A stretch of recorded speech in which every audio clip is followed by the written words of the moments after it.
That's what we get when we're in a room here. We get energy. Here's what I want you to do really fast. I want you to stand up. I want you to put your cell phones down, and I want to grab your partner's hand. One of them right next to you. Grab their hand. Now, I know this is going to be hard for a lot of us. It's going to be hard for a lot of us. Now, here's what I want us to do. I want you to think of something really positive, each and every one of you. I don't want you to talk it out loud. I just want you to feel the energy of the person next to you on your left and your right. Think about something that you felt really excited. You felt extremely proud, confident, motivated. Feel how it maybe tingled through your body.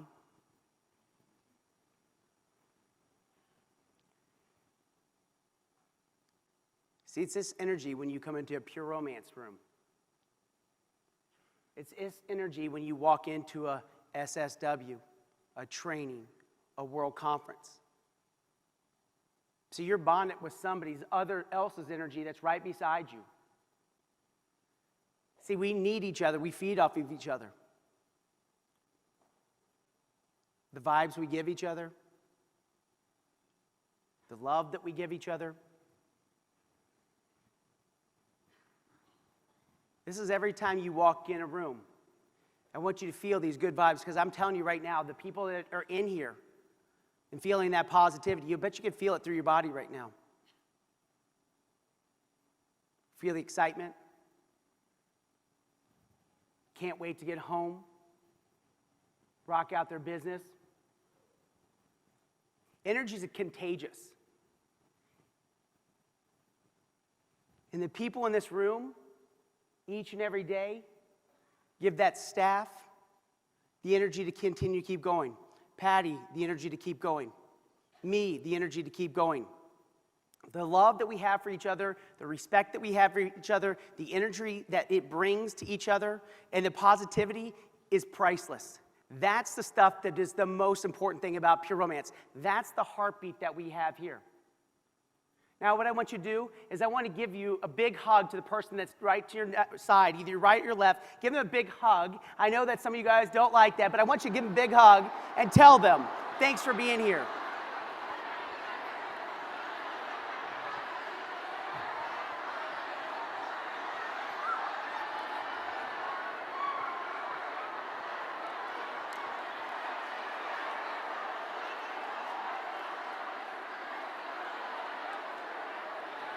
Now go ahead, sit down, because I got to talk about 2 4-letter words. Oh my God, I love the hugs. Now, I got to talk about 2 4-letter words now after that. I know a lot of you know my favorite 4-letter word. But I'm not going to talk about that. I know. I'm going to talk about 2 4-letter words that are the most motivating words that we can have. What do you think they are? Fear and love. Right? When you start talking about 2 4-letter words that mean so much, we talk about fear and we talk about love. Both of those are so motivating, but they're motivating in different ways. When we start thinking about fear, right, and we start thinking about it, we're only born with 2 types of natural fear. That's it. The 2 types of fears that we're born with, the first one is loud noises. Loud noises is one. The other one is falling. Falling is the second fear that we have. Every other fear, the fear of tight spaces, the fear of darkness, the fear of whatever, all of that is the things that we create. See, most of the stuff that we create, what fear really stands for is this: false evidence appearing real. That's what fear really is. We tell ourselves so many things that we're afraid of, the things that scare us, the things that sometimes make us really, oh my gosh, what's going to happen? That anxiety of the future.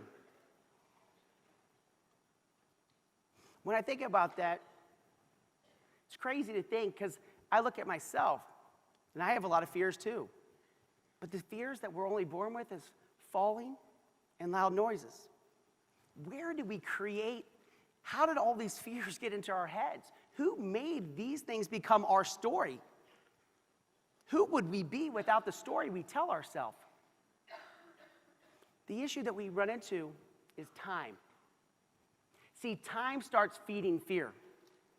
And the more idle time that we have, the more times we have to think about things that could happen, the fears that could come over us, the things that we hear from other people, the things that we see in social media. All of those things, all of those fears are fears that somebody else put into our story.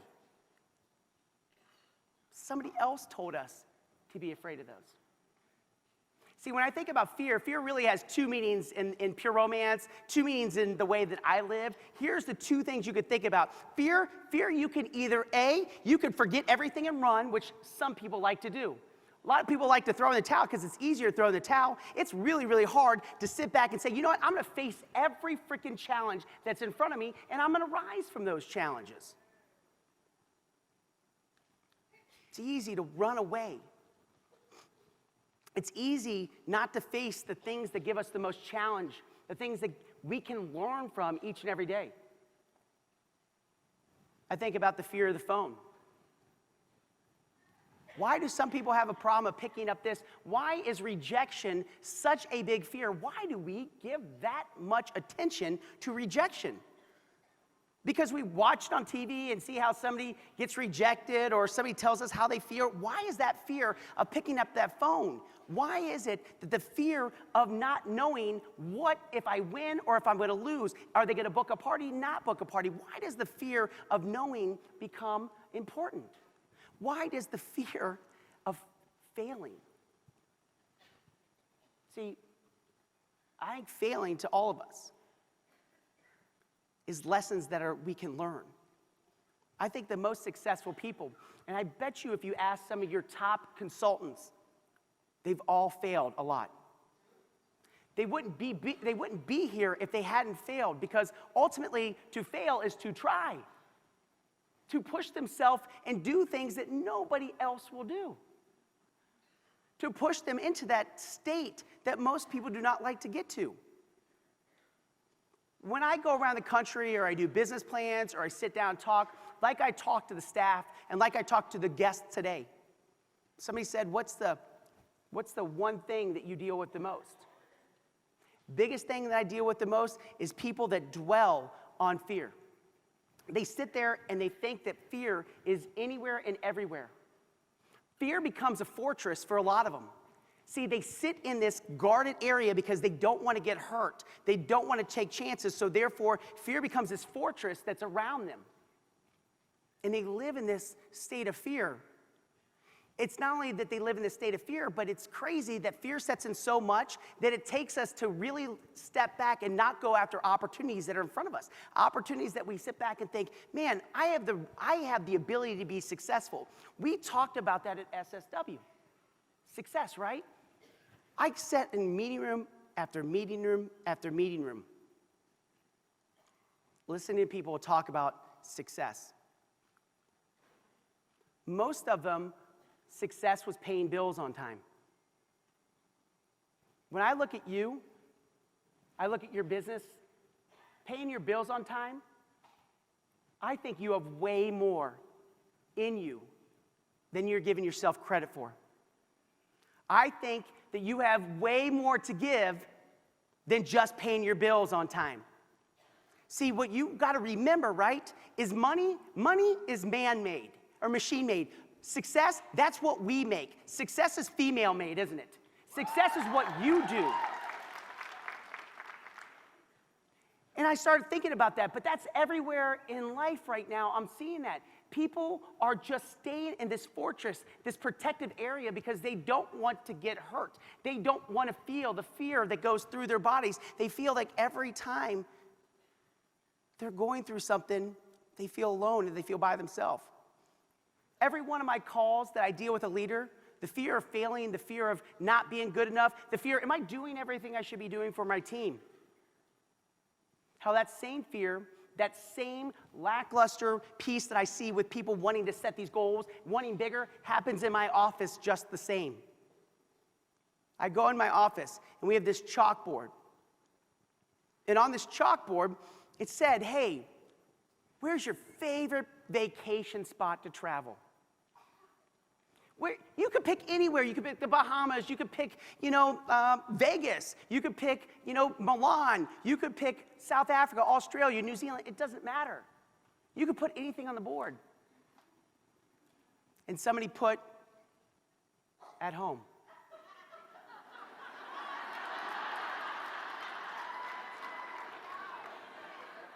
Now, my biggest thing with that is I went to those employees and I said, can I ask you a question? Why is at home? Well, Chris, I don't have enough money to travel. I said, well, have you ever thought about how to make more money? How to get more for yourself? I haven't. That hit a nerve with me. Because what I sat back and said, you know what, I'm also, Chris, I'm a little bit afraid of traveling. Like getting on the airplane, I've never been on the airplane. I'm scared to go out on an airplane. I'm scared to take that flight. And really, I said, well, you know you can drive.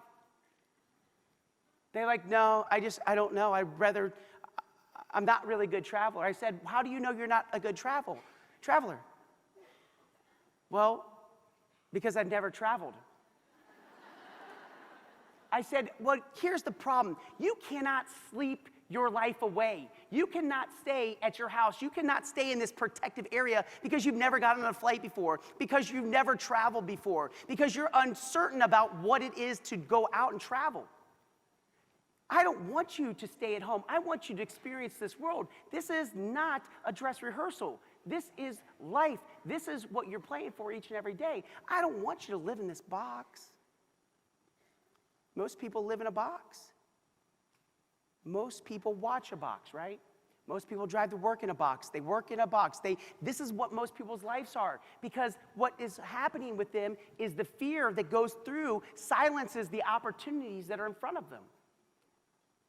Silences what they could possibly go out there and do, because what they believe is all the other things that people tell them. I believe if you want to overcome your fear, do something that nobody else has done. Get crazy, go out there and think completely different. Have that 1% mindset that we talk about. I think about Richard Bannister, right? You ever heard of the guy that ran the 4-minute mile, 1950? Okay, he goes out, runs the 4-minute mile, like never been done before, ever. The following year, 37 other people did the same thing. Why did it take so long for one person to go out and be different than everybody else? Why did that one person say, I'm not going to have the fear of pushing myself, pushing my bodies, pushing my limits to find out how much I can really endure pain, how much I can really, what am I really capable to dig deep and say, you know what, I'm going to go do something that nobody else has done. Kind of like when you have your first $100,000 seller. And then years after that, you have the next. And then you go and you have 185. Or you think about having somebody that goes out and says, you know what, 100's great, but what would 200 be like? It's like walking on the moon here.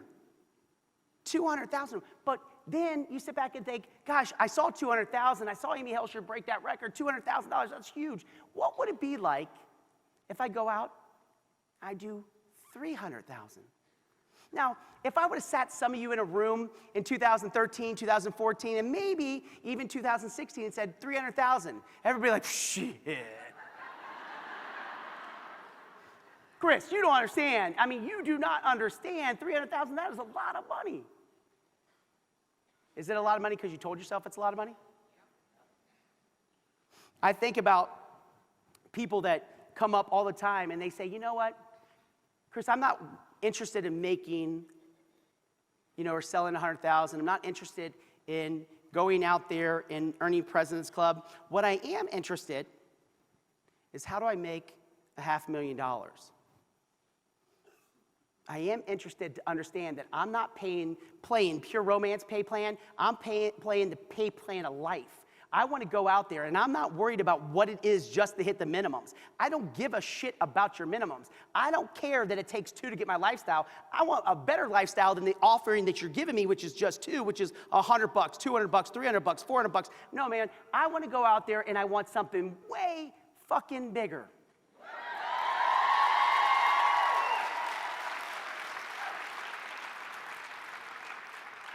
There's only one.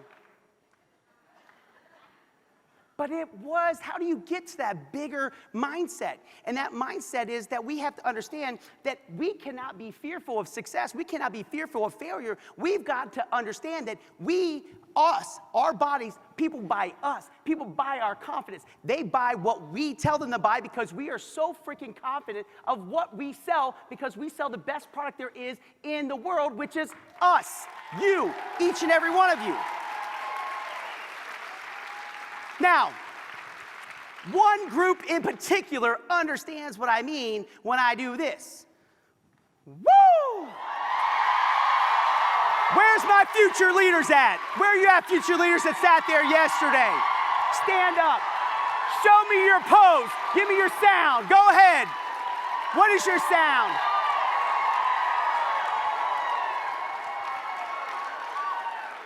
Damn right, you strike that pose, right? You're badass. You are bad. Nobody's gonna get in your way, are they? You're gonna stand like this 2 minutes every day. You're gonna stand like this, and you're gonna wake up and you're gonna go to that mirror, and what are you gonna tell that mirror? What are you gonna say to that mirror? You're gonna stand, you're gonna tell that mirror who's the badass in the room, right? Every time. Because what people are looking for, they're looking and saying, oh my gosh, that girl, she's walking like this. Like Gary. No, man, they want you to be confident. There's too much wishy-washy in this world today. They want somebody that will lead them to the direction of what they want for prosperity. They want to make money. They want to buy the best things. And you, even when you're at your lowest, even when you feel not as confident, it's get up, man, and strike that freaking pose and stand there. And you're going to sit there in that mirror and say, it's going to be a good day. Woo! Right? Because you've got to tell yourself each and every day. Give each other a high five right now. All right, we talked about that because that's how we communicate. We communicate through our body language. Think about this.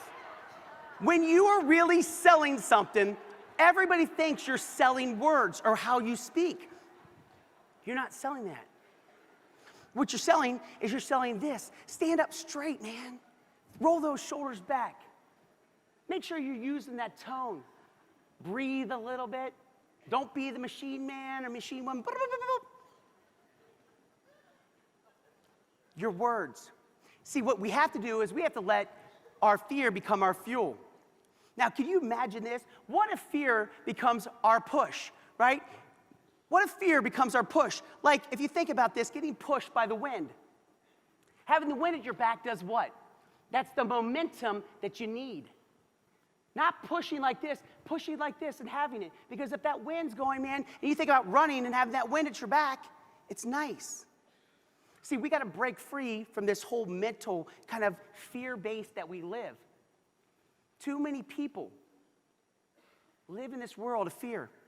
I thought Brene Brown said it best. When I read her book and I said this, I'm like, man, I'm listening to this, I'm traveling, I'm like, gosh, she hit it just right. Because the world is filled of people living in the cheap seats, hurling advice and judgment at the ones of us that want to be brave, want to do something different, want to have courage, and they want to give us their shit. No. No. Here's my question. Do you want to be bold? Say yes. Yes. Okay, good. I was making sure I was in the right room. Do you want to make sure that you go out and have your courage? Say yes. Yes. Okay, I want to make sure. Do you want to silence these critics that sit back and tell you you cannot do something that you know deep down inside you could do? Damn right. Because at the end of the day, I am not interested in their bullshit. I am not interested in their feedback. I am not interested in their criticism, the mongerism. I am not interested in what they have to say. And either should you. Not one of you should be interested in that at all. Where Brene Brown took that book from was a great quote by Theodore Roosevelt. The man in the arena. Because what she basically said in that book is get in that arena even when you do not know what that outcome is going to be. You fight every day because you don't know. There is not certainty in life. What there is the fight for life. There is the constant grind for life. That's exactly what it is. When you start thinking about this, and you start getting in that arena no matter what, because when I talk about business, it doesn't matter if you sell pure romance or if you sell printing or if you sell whatever you sell. If you sell anything in this world, you sell hair, you sell makeup, you sell whatever, you sell clothes, it does not matter. You've got to get up every day and compete with the uncertainty. Is it a win or a loss? But there's always the next day. There's always, did you leave it on every phone call, every message? Did you pick up the phone? Did you dial your team? You want to change your life? Call them. You want to change your life? Call your hostesses. You want to change your life? Do as much as you possibly can. Get in there and compete. It'd be amazing if you showed up as somebody new, the new you in these moments of fear, right? You started thinking about your new you, that new person that's out there. Now, you sat back and you held each other's hands. You thought about those exciting times, those excitement that you were going through, something you might have been really, really proud of. What I want you to do is think about something that maybe you're afraid of. I want you to think of that one thing that you might be afraid of. Is it the fear of rejection? The fear of phone calls? The fear of being successful? I want you to put that image in black and white, though. I want you to take that image in black and white.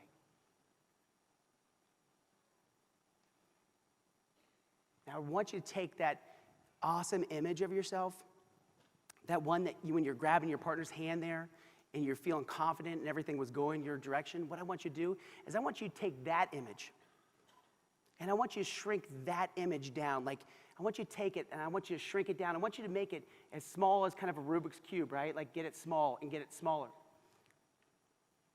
I want you to take that image of that successful moment, right? And I want you to put it in the corner, that right-hand corner of that not-so-good image, of the image that you feel afraid.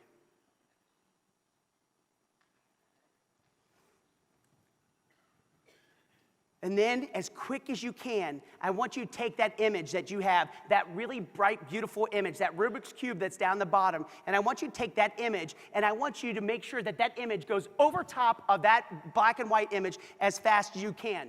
All right, you're going to do that on 3. Take that Rubik's Cube on 3. 1, 2, 3. I want you to start thinking every time that you are afraid of something, every time that you're sitting there and you're thinking, man, I can't accomplish something. I want you to think about that image overlaying anything that you say you cannot do.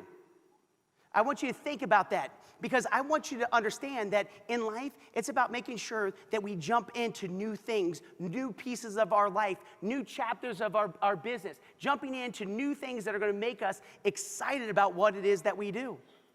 I think about jumping in, and the first thing I thought about was Double Dutch. Have you ever seen Double Dutch?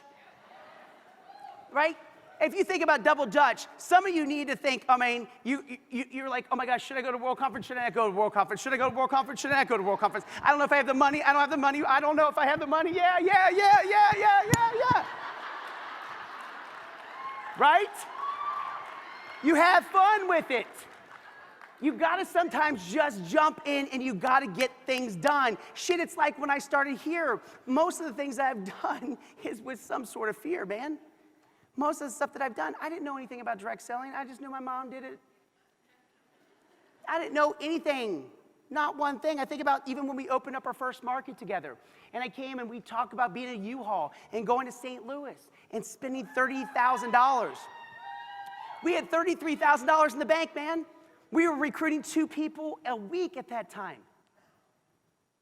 And we started thinking about that. Man, that was crazy to go out there and risk it all. Risk that money at that time. That was $30,000, $33,000 was in the bank. I talk about that all the time. It was so fearful, so scared. I didn't know what was going on. I didn't know what would happen. But I did know after that, one of the biggest concerns was I needed to promise myself to go in with this mindset that I wasn't going to be afraid to try things. I wasn't going to be afraid to do something different than everybody else. See, I wasn't going to show up every day with fear. I was going to use fear to propel me.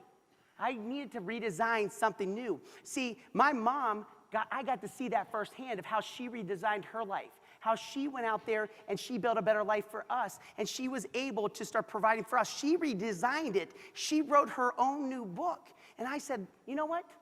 Instead of that, I want to do the same thing that my mom's doing.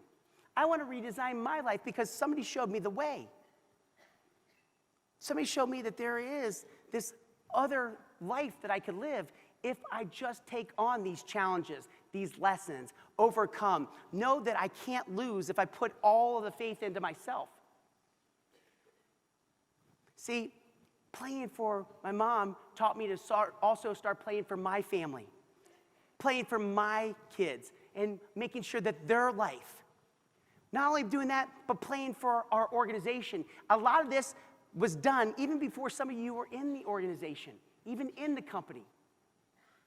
But I also want to understand this. I was also playing for the most important assets too, which were you, each and every day. See, I knew that if we were going to continue to keep doing this, I knew I couldn't come in this and think, oh my gosh, what if we fail? I came in with the attitude that we were not going to fail. There was not an option on the table. Failure did not exist. It could not be part of our vocabulary. It was just not going to happen. We were going to get into the arena every day. We were going to compete at its fullest, not knowing if there was going to be a win, not knowing if there was going to be a loss. If you knew, though, and you knew you could survive any heartbreak, you could survive any disappointment, any lack or any setback in the world, anything. You knew disappointment wasn't out there. Setbacks didn't exist. How would you play? How would each and every one of you play? I guarantee you, you would play big, would you not? Well, my question big, how big would you play? Would it be this big? This big? This big? Show me how big you would play. Is it this big? Is it all around? Damn right, it's this big because you want to play full out. And they say size doesn't matter. That's bullshit. You want to play for the biggest you could possibly play for, man. You want to go after it because you deserve it. You deserve to play that. Where would you leap, man? Would you leap in and say, you know what, I'm going to take the chance. I'm going to do some things that are different. I'm going to make sure, hey, I'm going to work my ass off. I don't know. When Chris says, hey, live a comfortable lifestyle, is that true? Do I want to do that? I don't know. This double Dutch thing, I don't know. Who would you love? And how would you love? See, this is the big thing. I think about those three all the time. It's crazy. I talked about this with the future leaders yesterday. You know, traveling, going from city to city to city, you know, it's tough because they're 11, 8, and 7. I always tell people, they always said, you know, you love your kids? I'm like, oh my God, it depends on what day. But I sit back and I think about these 3 amazing, very unique individuals. And you guys know LC's story, and I've told you a lot about LC, and to tell you that she's constantly doing better each and every day. She's finding her true, authentic self, and I love her for that. I love the strength that she shows each and every day.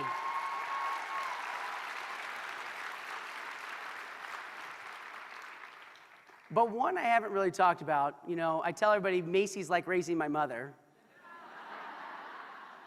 Macy is gonna be a big shit someday, man. I'm telling you. I'm not quite sure what she's gonna run, but she's gonna run something. But when I think about this, right, I think about my man Max. You know, Max, you guys might see, Max gets to travel to me with going to Super Bowls. He goes to different places. You know, we have a lot of shared interests in sports. And, you know, I get to coach his football team, and I get to coach his basketball team, and I get to do some really fun activities for him. But we also not only share the love of sports, but we share something else, which is dyslexia. If you know a kid that has dyslexia or ADD, you know trying to get them to read is not very easy. You know. They bounce around, they do not sit still, they are constantly moving, you're constantly with the book, like chasing them like this. Max, would you stop? But he's like, Dad, I can't sit still, I can't. But we also share the same thing with having dyslexia. We share the same thing where our teachers put us in groups. Max comes home, he goes, Dad, I don't have to read that. I said, buddy, we got to read every night. He goes, Dad, I don't have to read that. I said, Max, man, we're reading this tonight. He goes, no, Dad, I'm in the slow reading group. I said, Max Cicchinelli, I don't want to ever hear that come out of your mouth, bud. You're not slow at anything. It doesn't matter how fast you are at reading this book. It's about you completing the reading of this book.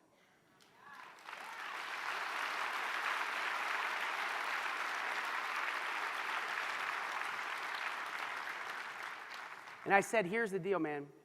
You're going to understand that nobody is going to tell you ever again that you're slow, you're fast. You tell yourself. You make sure that you tell everybody that you, my friend, are the person that's going to dictate how fast, how slow, because it doesn't matter. You're going to complete these tasks. You're going to get this stuff done. And you're not going to believe all these people that tell you all this shit about yourself, because the only person that matters, Mommy and Daddy, we're here to guide you. Mommy and Daddy, we're here to, steer you in the right direction. We're kind of like, when we took you bowling and they didn't have the lanes and they had those cushions and those guardrails and you still got down the lane. We're your guardrails. We're the guardrails. You're still going to roll that ball down. You're still going to be the one that takes down those pins. You're the one that's going to do all the work, bud. But you're never going to let somebody tell you how to feel about yourself.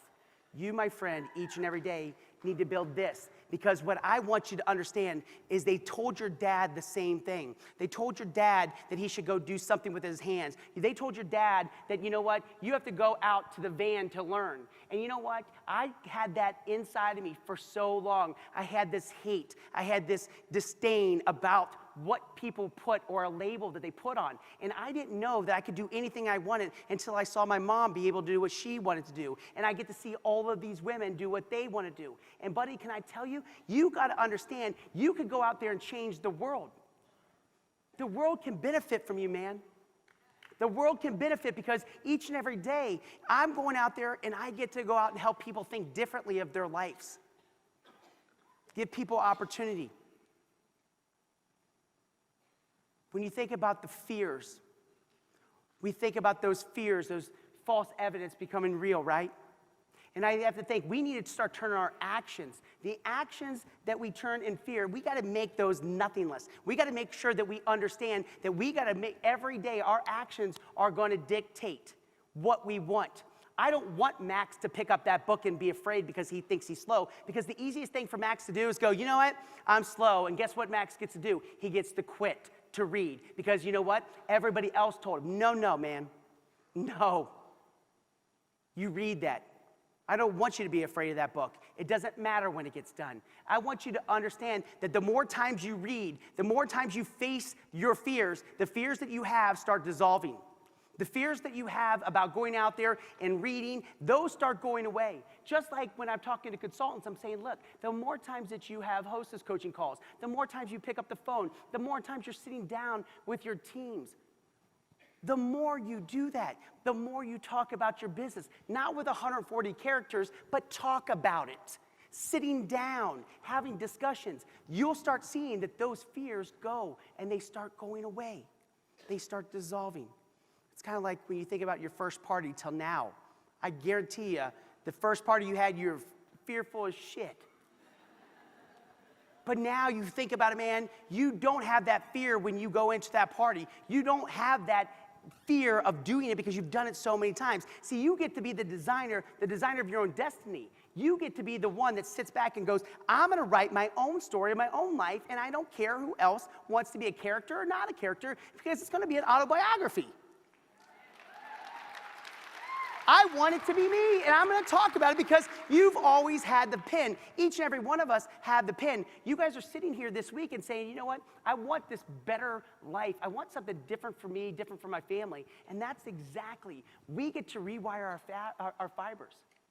We get to start thinking differently because we get to see opportunity when we come to these events. Why do I love doing Live, Love, Win? Why do I like doing the recognition pieces that we do? Because just like I got to see my mom's life change and I get to see other consultants' life change, I get excited to see what you're able to do, how you're able to change your life. I had a young lady here last night on this stage from Puerto Rico.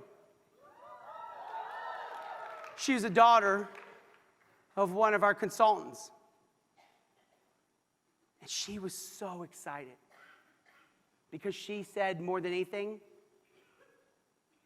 thank you for helping my mom change her life. I'm saying, honey, let me make sure you understand something.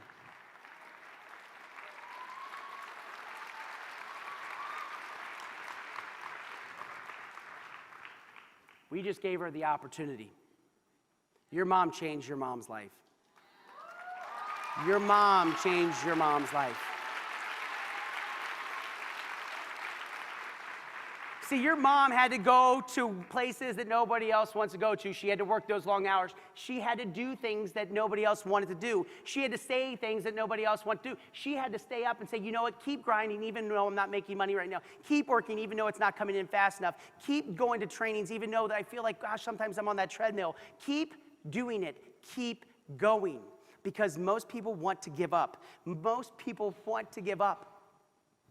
And that's the problem, or they don't want to push themselves big enough. Because what I do think is this, if it doesn't make you a little bit afraid each and every day you wake up, if it doesn't make you a little bit nervous, then you're not playing big enough. You're not playing to your full over potential that you have. I'm so crazy. Some days I sit back and go, why did he give this responsibility? Because every day I get up, am I making the right decision? Did I do the right thing? Gosh, man, why can't this get fixed? Why can't that happen? Why? And then why am I staying up till 1, 2 o'clock in the morning? Because he wouldn't give me something I couldn't handle.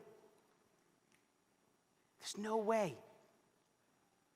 How do we play bigger? People always ask, do you think you will stop traveling? Do you think you'll stop training? Do you think you'll stop doing it? I said, when hell freezes. Because every day, I'm here to make sure that I go out and help more business entrepreneurs, people that want to run a business, people that want to change their life, people that want to actually listen, take feedback. The most successful, ask them, they follow the plan. The most successful. But the most successful, understand this, is that comfortability is equivalent of complacency. They have to understand that each and every day, they have to be able to say to themselves, how do I mind being mildly inconvenienced? How do I mind to make sure that to be and make a difference, how can I be inconvenienced? How can I go out there and live that little bit uncomfortable to be comfortable for me and my family? How do I mind making sure that every day, if I'm going to make this world a better place and be a different place, how do I go out there and live like that?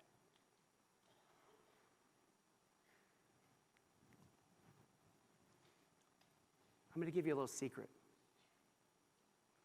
Which really holds most of us back of being uncomfortable, doing the things that we want to do. And I'm talking about everybody. The problem that we do is it's the story we have told ourselves. The story we have made up in our head. The story that we said that we can't do this or we're not good enough. That's the story that needs to end for a lot of people. The story that it's okay to have challenges. It's okay to have a little bit of failures. It's okay to have that. It's not okay to have them and give up. It's okay each and every day to tell yourself that you're worthy, to strike that pose, to stand up there. And nobody's going to think you're crazy, because at the end of the day, you know what? The story that we give ourselves right now is, man, what will people do if I yell in my mirror, or if I'm in my hotel room? Will they hear me in the next room? Who gives a shit? Because at the end of the day, are they paying your bills? No. Then who gives a shit what everybody thinks? Why do we care so much? We care because we tell ourselves that's the story we give.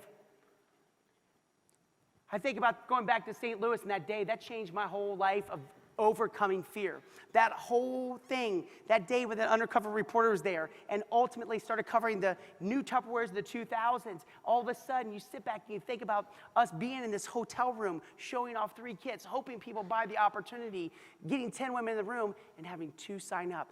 That day, I don't know what happened. I don't know if all the stars, the moon, everything aligned, or were we just not afraid to take a chance. That phone rang. Man, that phone rang, and that whole thing changed. 50 people from Sunday to Friday. That was a chance. That was not having fear. That was overcoming it. So who would you love?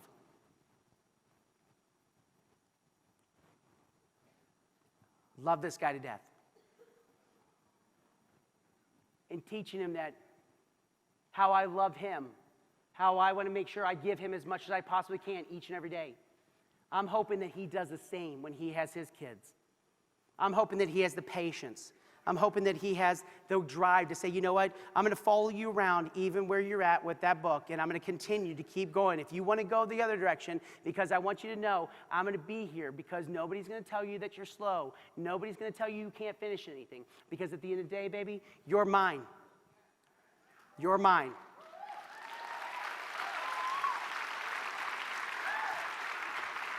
And I want you to know, Max Cicchinelli, that you, my friend, are worthy of wanting more out of life. You are worthy of wanting way more, man. Way more. I don't want you to think like somebody that's normal, because normal is not going to get you to where you want. Normal sometimes is giving up. I want you to have a curious mind. I want you to be curious about what it is each and every day. What makes people tick, Max? What makes people think differently? I want you to have that curiosity. I also want you to make sure that we, just like we go out each and every day, I want you to be curious about what makes other people tick. How can we connect with our hearts with each other? Because we are a relationship business. How do we make sure that we understand that the pull of love is way more powerful than the push of fear? Seeing each other. I love when I see you guys hug in the hallway. I love seeing when you guys get crazy about doing things together. I love it. God, it's so cool.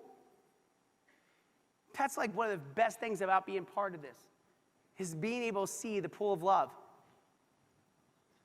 You guys have that with each other. See, what you have to understand, love builds, right? Love covers. When you think of love whispers, think about love protecting. Think about love believes. Love also heals. So you have to understand you got to love yourself. That love will radiate through each and every one of us. And so, you know, it was really hard to be that vulnerable to talk about love, because love sometimes, when you sit back and you think about it, you know, when I was thinking about fear and what's the other side of fear, and it came back to love, or pain versus pleasure. That's always my thought process is, how do we talk about love? Because love is such a big word. But it's true. It builds, it heals, it connects us. It's important. What does love feel like, right? What does love feel like to you each and every day? What does it? Because I sit back and I think about this. I think about some of the people, I don't get to see them all the time, but I think about, you know, Heather Dolan, and I think about Cindy Faulkner, Melissa Messenger. I think about the people that I've been doing business with for so long. I think about Kelly Anson. I think about all these people that have taught me so much about my life. I think about some of the new loves as far as you think about having people like, Jen Kelly, people like Dana Barris, Heather Pill, all these pieces of love.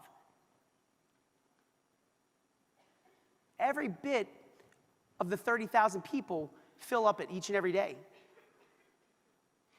And we got to make sure that we are open to each one of that.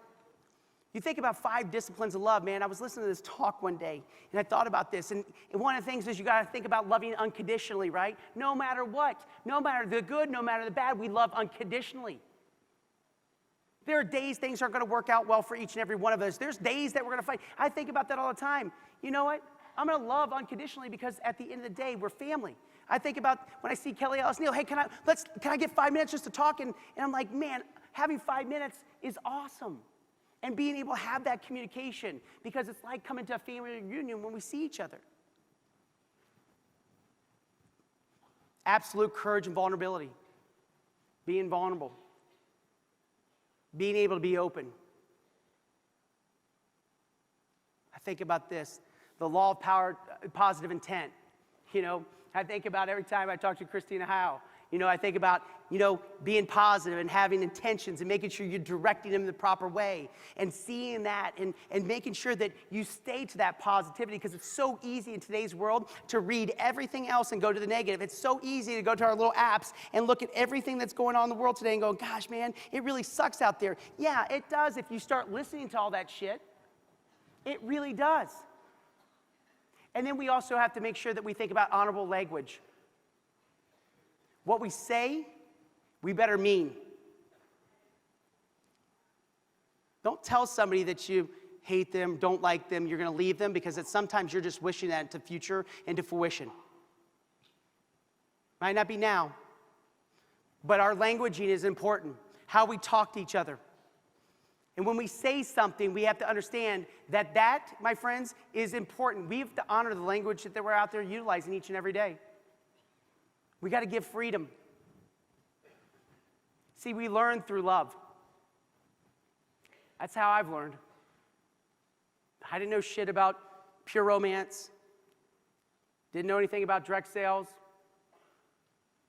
Didn't know much about what it meant to build a team, an organization.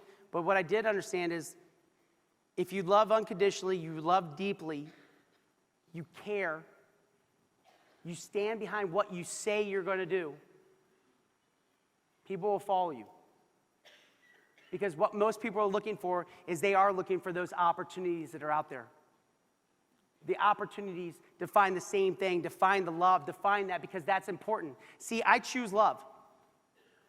I choose that because I don't think fear is something that I want to have sitting beside me each and every day.